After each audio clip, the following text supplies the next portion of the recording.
ಮೈತ್ರಿ ಅಭ್ಯರ್ಥಿಯಾಗಿ ಎಚ್.ಡಿ. ಕುಮಾರಸ್ವಾಮಿ ಅವರ ಹೆಸರು ಘೋಷಣೆಯಾಗಿದೆ. ಮತ್ತೊಂದು ಕಡೆ ಎಚ್.ಡಿ. ಕುಮಾರಸ್ವಾಮಿ ಅವರು ಸುಮಲತಾ ವಿರುದ್ಧ ಸಾಫ್ಟ್ ಆಗಿದ್ದಾರೆ. ಸುಮಲತಾ ಅವರನ್ನ ಭೇಟಿ ಮಾಡೋದು ನನ್ನ ಕರ್ತವ್ಯ. ಈ ಬೆನ್ನಲ್ಲೇ ವಿಜಯೇಂದ್ರ ಕೂಡ ಮಾತನಾಡಿದ್ದಾರೆ. ಸಕಾರಾತ್ಮಕವಾಗಿ ಕೆಲಸ ಮಾಡ್ತಾರೆ, ತಾತ್ಕಾಲಿಕವಾಗಿ ಹಿನ್ನಡೆ ಆಗಿರಬಹುದು.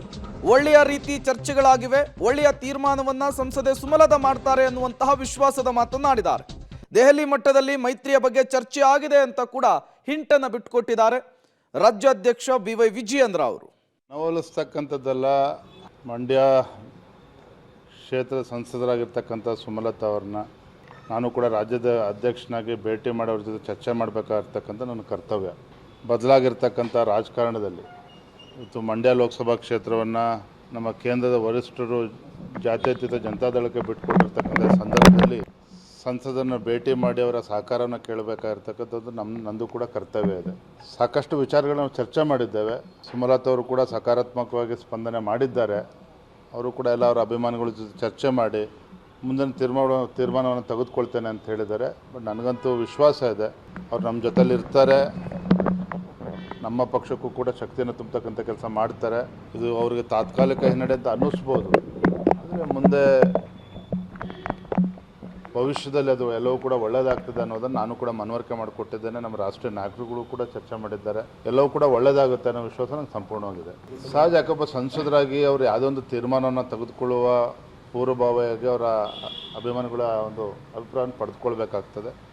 ನಾನು ಕೂಡ ಅದನ್ನೇ ಸಲಹೆ ಕೊಡ್ತೀನಿ. ಇದೇ ವಿಚಾರಕ್ಕೆ ಸಂಬಂಧಪಟ್ಟಂತೆ ಮತ್ತಷ್ಟು ಡೀಟೇಲ್ಸ್ ಅನ್ನು ಕೊಡ್ತಾರೆ ನಮ್ಮ ಪ್ರತಿನಿಧಿ ಸುಖೇಶ್. ನೇರ ಸಂಪರ್ಕದಲ್ಲಿ ಜಾಯಿನ್ ಆಗಿದ್ದಾರೆ.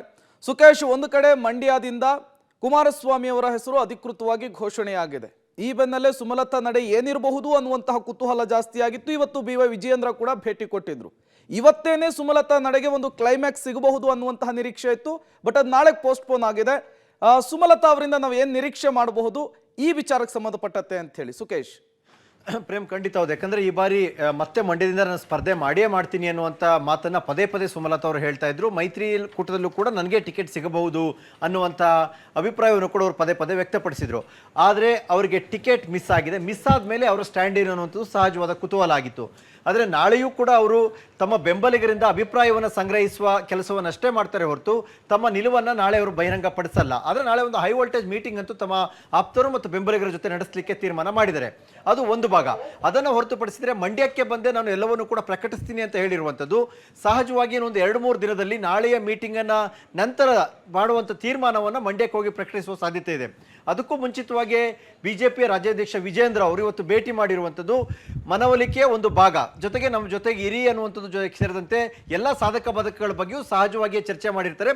ಮತ್ತು ವಿಜೇಂದ್ರ ಅವರು ಹೇಳಿದಂತೆ ಪಾಸಿಟಿವ್ ಆಗಿ ರೆಸ್ಪಾನ್ಸ್ ಮಾಡಿದರೆ ಅನ್ನುವಂಥ ಮಾತನ್ನು ಕೂಡ ಅವರು ಹೇಳಿರೋದ್ರಿಂದ ಮೈತ್ರಿಯ ಭಾಗವಾಗಿ ರಾಷ್ಟ್ರೀಯ ನಾಯಕರ ಜೊತೆಗೂ ಕೂಡ ಸುಮಲತಾ ಅವರು ಮಾತುಕತೆ ನಡೆಸಿರೋದು. ನರೇಂದ್ರ ಮೋದಿ ಅವರು ಇರ್ಬೋದು ಅಥವಾ ಅಮಿತ್ ಶಾ ಅವರು ಇರ್ಬೋದು, ಅವ್ರ ಜೊತೆ ಈಗಾಗಲೇ ಮಾತುಕತೆಯನ್ನು ಕೂಡ ನಡೆಸಿರೋದ್ರಿಂದ ಒಂದು ಕ್ಲಾರಿಟಿಗೆ ಸುಮಲತಾ ಅವರು ಬಂದಂತೆ ಕಾಣಿಸ್ತದೆ. ಆದರೆ ಅದು ಏನು ಅನ್ನುವಂಥದ್ದು ಸಹಜವಾದ ಕುತೂಹಲ.